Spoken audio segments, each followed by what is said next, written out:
வரிசையா பாருங்க, நம்ம இந்த புத்தாண்டு ராசி பலன்கள் தாங்க பார்த்துட்டு இருக்கோம். அந்த வரிசையில இப்ப என்ன ராசியை பத்தி பார்க்க போறோம் அப்படின்னு கேட்டீங்கன்னா, கடக ராசி அன்பர்கள் உங்களை பத்தி தான் பார்க்க போறோம். பொதுவா கடகத்தை பத்தி சொல்லணும் அப்படின்னா, சந்திரன் ஆதிக்கம் பெற்ற பர்சனாலிட்டிஸ், குரு உச்சமாகக்கூடிய ராசி. பொதுவாகவே இந்த கடகராசி அன்பர்கள் வந்து பார்த்தீங்கன்னாங்க, என் கடமை பணி செய்து கிடப்பதே அப்படின்னு ஒரு வார்த்தை சொல்லுவாங்க பார்த்தீங்களா, அந்த மாதிரி என்னோட வேலை பாசமாக இருக்கிறது மட்டும்தான். அந்த பாசம் எனக்கு திருப்பி ரிட்டர்ன் ஆகுதா ஆகலையா அதை பற்றி எல்லாம் கவலை இல்லை. நான் வந்து எல்லார் மேலேயும் பாசமாக இருப்பேன். ஒரு பொதுவாக வந்து பாருங்கள், ஒரு ஃபேமிலியில் ஒரு கடகராசி அம்மா இருந்தால் போதுங்க, பசங்களுக்கு எந்த விதமான பிரச்சனையும் கிடையாது. பசங்களுக்குன்னு மட்டும் இல்லை, ஹஸ்பண்டுக்கும் சரி ஃபேமிலிக்கும் சரி. எப்படி அப்படின்னா, குழந்தைங்கள ரொம்ப நல்லா பார்த்துக்குவாங்க, ஹஸ்பண்டை ரொம்ப நல்லா பார்த்துக்குவாங்க. ஒரு ஃபேமிலியை வந்து பார்த்திங்கன்னா, ஒரு முத்துமணி மாலையில் இருக்கிற அந்த நூல் மாதிரி அந்த முத்துக்களை எப்படி கோத்து வச்சுருப்பாங்க, அந்த மாதிரி குடும்பத்தை அழகாக கோர்வையாக கோத்து நல்ல சந்தோஷமாக வச்சுக்கக்கூடிய அன்பர்கள் தான் கடகராசி அன்பர்கள். ஆனால் பிரதிபலனா இவங்களுக்கு யாரும் இவங்களை வந்து பெருசாக சந்தோஷமாக வச்சுக்கணும், இவங்களும் ஒரு மனுஷங்க தானே, இவங்களுக்கும் மனசு இருக்கும் அப்படின்னு யாரும் யோசிக்கவே மாட்டாங்க. பட் எந்த துக்கம் இருந்தாலும் டக்குன்னு அழுதுருவாங்க, அழுதுட்டு அடுத்த செகண்ட் மறந்துட்டு அவங்க வேலையை அவங்க செய்வாங்க.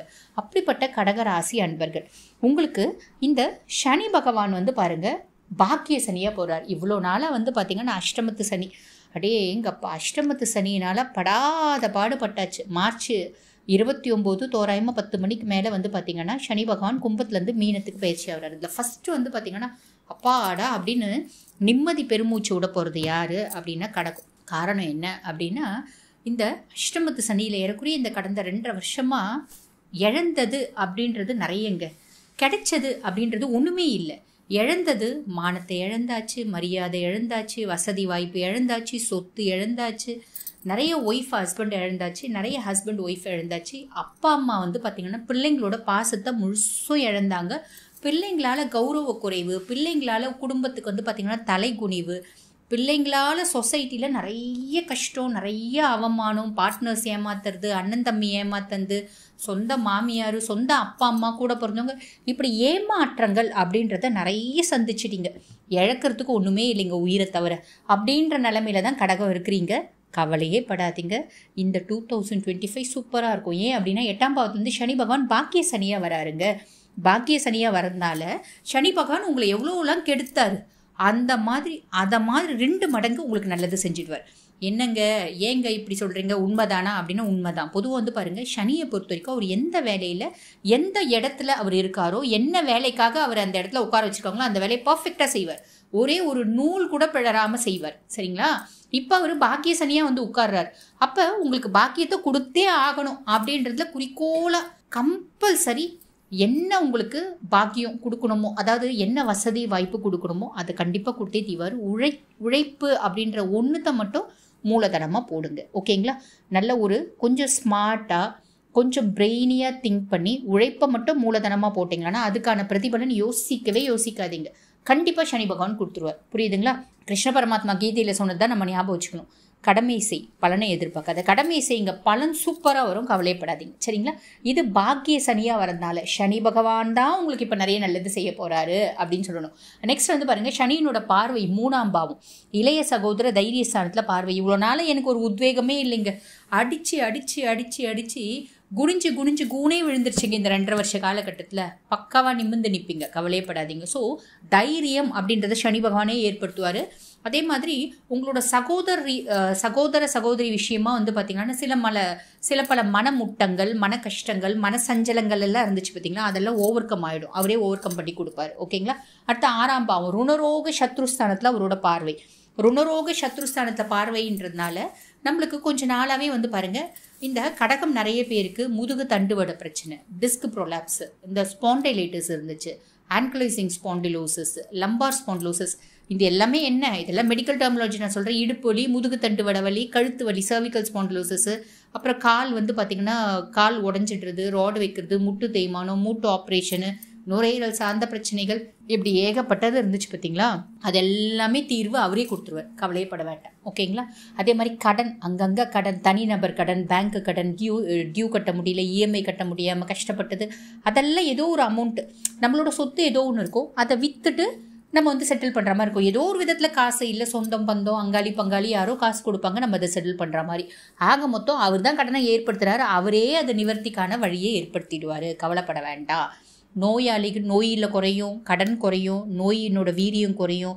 அதே மாதிரி பார்த்திங்கன்னா நம்மளுக்கு புதுசாக எதிரிங்க முளைச்சாங்க கடந்த 2 வருஷத்தில். அந்த புதுசாக முளைச்ச எதிரிகள்லாம் வந்து பார்த்திங்கன்னா அப்படியே மழைக்கு முளைச்ச ஈசல் மாதிரி மிளுமிளுன்னு முளைச்சாங்க.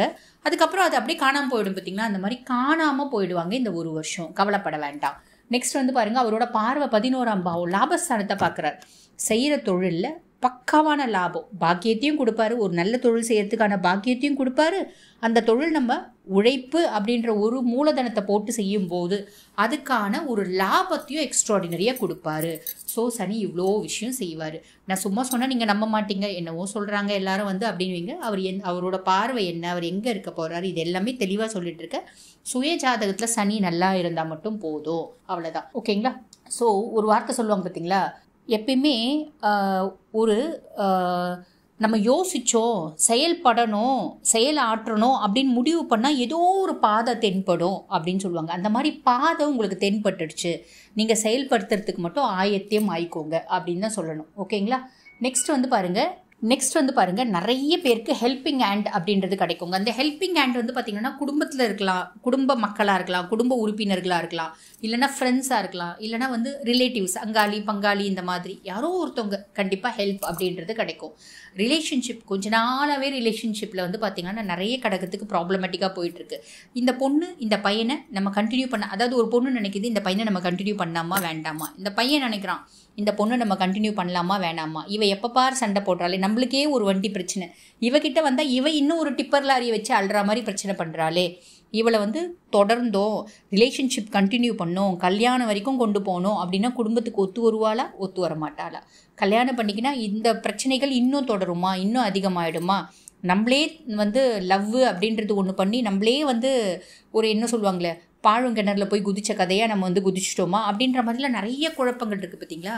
இப்போ அந்த குழப்பங்களுக்கு எல்லாம் தீர்வு அப்படின்றது வரும். அந்த குழப்பங்களுக்கெல்லாம் தீர்வு வரும்னா எப்படிங்க? எங்களோட ரிலேஷன்ஷிப்ஸ் எல்லாம் ஸ்மூத்தாக ஆகிடுமா? அப்படி இல்லைங்க. எப்படி தீர்வு வரும் அப்படின்னா, உங்கள் மனசு தெளிவாக ஒரு முடிவு பண்ணும். இந்த பொண்ணு நம்மளுக்கு ஒத்து வரும், ஒத்து வராது, இந்த பையன் நம்மளுக்கு ஒத்து வரும், ஒத்து வராது, ஒத்து வருமா ஒத்து வராதா, ஒன்று கண்டினியூ பண்ணுவீங்க, இல்லைனா வந்து வேண்டாம் அப்படின்னு பிரேக்கப் பண்ணிப்பீங்க. அப்போ தீர்க்கமான முடிவை நீங்கள் எடுக்கிற அளவுக்கு உங்கள் மனசுக்கு ஒரு தெளிவு அப்படின்றது கிடைக்கும். புரியுதுங்களா? சரி, ஓகே. நெக்ஸ்ட் வந்து பாருங்கள், குரு பகவான் வந்து பார்த்தீங்கன்னா 12th ஹவுஸ் விரயஸ்தானம். குரு பகவான் 12ஆம் பாவம், மே 14 குரு பயிற்சி. குரு பகவான் 12ஆம் பாவம், 12ஆம் பாவத்தில் குரு பகவான் என்ன பண்ணுவார்? விரயத்தை பண்ணுவார். என்ன விரயம்? ஐயோ நஷ்டம் ஆகிடுமா? அப்பெல்லாம் கிடையாதுங்க. விரயம் வந்து பார்த்திங்கன்னா சுப விரயமாக இருக்கும். மேபி உங்கள் பொண்ணு பிள்ளைக்கு வந்து பார்த்திங்கன்னா வரன் கூடி வரலாம், அதனால நீங்கள் செலவு பண்ணி நிச்சயதார்த்தம் பண்ணலாம், கல்யாணம் பண்ணலாம், இல்லை பிள்ளைங்களை ஃபாரின் அமைச்சு படிக்க வைக்கலாம், இல்லை நான் ஃபாரின் வந்து வேலைக்கு போகலான் இருக்கேங்க, நானே வந்து பார்த்திங்கன்னா கிடக்கும் ஃபாரினில் வீசா கிடச்சிருச்சு அப்படின்னா நம்ம செலவு பண்ணி வேலைக்கு போகலாம். ஒரு வார்த்தை சொல்லுவாங்க பார்த்தீங்களா, இறக்கிற கிணறு தான் சுரக்கும் அப்படின்னு. அந்த 12ஆம் பாவத்தில் இருக்க குரு வந்து பார்த்திங்கன்னா இறக்கிற கிணறாக இருப்பார், ஆட்டோமேட்டிக்காக சுரக்கும், கவலைப்பட வேண்டாம், சுப செலவாக இருக்கும், கவலைப்பட வேண்டாம். நெக்ஸ்ட் வந்து பாருங்கள், ராகு பகவான் 8th பிளேஸு, கேது வந்து பார்த்திங்கன்னா 2nd பிளேஸு. இது வந்து கொஞ்சம் அப்படியே ஒரு மாதிரி போகும், பட் வந்து ஒன்றும் பிரச்சனை இல்லை. கேது வந்து 2nd பிளேஸ் அப்படின் போது குடும்பத்தில் நிறைய வியர்டாக பிஹேவ் பண்ணுவாங்க. அதாவது பிள்ளைங்க சார்ந்த பிரச்சனைகள், நீங்கள் வந்து கடகம் ஜென்னாக இருந்தால் ஒய்ஃப்னால கொஞ்சம் காம்ப்ளிகேஷன்ஸ், ஒய்ஃப்னோட ஃபேமிலி, நம்ம ஃபேமிலி, நம்ம பிள்ளைங்க. நீங்கள் கடகராசி லேடியாக இருந்தீங்கன்னா ஹஸ்பண்டு, பிள்ளைங்க, ஹஸ்பண்டோட ஃபேமிலி அப்படியே கொஞ்சம் வியர்டாக போகும். ஆனால் கேதுவை பசிஃபை பண்ணுறதுக்கு அப்படின்னு ஒரு ஆப்ஷன் இருக்குங்க. என்ன அப்படின்னா, விநாயகனை கும்பிடுங்க, விநாயகரை வழிபாடு பண்ணுங்க. புரியுதுங்களா? விநாயகரை வழிபாடு பண்ணும்போது உங்களுக்கு வந்து பார்த்திங்கன்னா அபரிவிதமான பலன் கிடைக்கும். அதே மாதிரி ஆஞ்சநேயரும் வழிபாடு பண்ணலாம். அது ஜாதகத்தில் ஆண் கிரகங்கள் இருக்கா, பெண் கிரகங்கள் இருக்கா, அதை பொறுத்து. பொதுவாக வந்து பார்த்திங்கன்னா கேதுவோட பெண் கிரகங்கள் ஜாதகத்தில் இருக்காங்க அப்படின்னா பிரத்யங்கரா, வாராகி வழிபாடு பண்ணுங்க.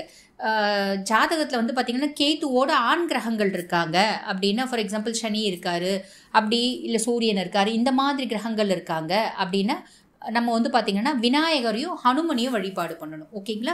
அது வந்து நம்மளுக்கு ஒரு நல்ல பலனை கொடுக்கும். அதுக்கும் மேலே ரோட்டில் இருக்க ஸ்ட்ரீட் டாக்ஸ் இருக்காங்க பார்த்திங்களா, அவங்களுக்கு கொஞ்சம் உணவளிங்க, அது வந்து கேது ரொம்ப பசிஃபை பண்ணும். அதுக்கும் மேலே வீட்டில் டாக் வளங்க, வீட்டில் நாய் வளர்க்குறோம் அப்படின்னா கேது, ராகு, அதே மாதிரி பார்த்திங்கன்னா சனி எல்லாரும் வந்து ஓரளவுக்கு அப்படியே பசிஃபை ஆகி போயிடுவாங்க. ஓகேங்களா? எல்லாத்துக்கும் மேலே செய்கிற தொழிலில் கான்சென்ட்ரேட் பண்ணி நேர்மையாக நியாயமாக செய்யுங்க. செய்யும்போது பிரச்சனைகள் அப்படின்றது எல்லளவும் இருக்காது, கவலைப்பட வேண்டாம். ஓகேங்களா? இந்த ராகுக்கு இதுக்கான விஷயமும் நான் சொல்லிட்டேன், அதுக்கான பரிகாரமும் நான் சொல்லிட்டேன். பொதுவாக வந்து பாருங்கள், பெண்கள் நிறைய பேர் வந்து பார்த்திங்கன்னா பாசிட்டிவாக கொஞ்சம் திங்க் பண்ண ட்ரை பண்ணிக்கோங்க. மனசில் நிறைய கஷ்டங்கள் இருக்கும், துக்கங்கள் இருக்கும், ஃபேமிலி ரீதியாக இந்த மாதிரி ஒன்று வருது இல்லைங்களா? அதாவது இந்த கேது செகண்ட் பிளேஸ் விட்டேத்தியான ஃபீலிங் வரும். லேடிஸ்க்கு வந்து பார்த்திங்கன்னா விட்டேத்தியான ஃபீலிங், என்னடா இது வாழ்க்கை அப்படின்ற மாதிரியெல்லாம் தோணும். அப்படியெல்லாம் யோசிச்சுட்டு ஒரு வார்த்தை சொல்லுவாங்க பார்த்தீங்களா, விட்டதட ஆசை விளாம்பழத்து ஓட்டை போல அப்படிம்பாங்க. அந்த மாதிரி வரும் கேது வந்து செகண்ட் பிளேஸு. அப்போ அது வந்து நீங்கள் கொஞ்சம் ஓவர் கம் பண்ணுங்கள், பாசிட்டிவாக திங்க் பண்ணுங்கள். நான் சொன்ன மாதிரி ஜாதகத்தில் எந்த கிரகங்களோட இணைவில் கேது இருக்காரு அப்படின்றத பொறுத்து அந்த வழிபாடு பண்ணுங்கள். கேது தனிச்சு இருக்காரு அப்படின்னாலும் நான் சொன்ன பரிகாரங்கள் ஒரு உன்னதமான பலனை கொடுக்கும். கடகம் ஒன்றும் கவலைப்பட வேண்டியதில்லை. கஷ்டங்கள் எல்லாம் நிவர்த்தியாகி மேன்மையை நோக்கி, சந்தோஷத்தை நோக்கி, முன்னேற்றத்தை நோக்கி அமையக்கூடிய காலகட்டம் இந்த 2025 வருடம். வாழ்த்துக்கள்.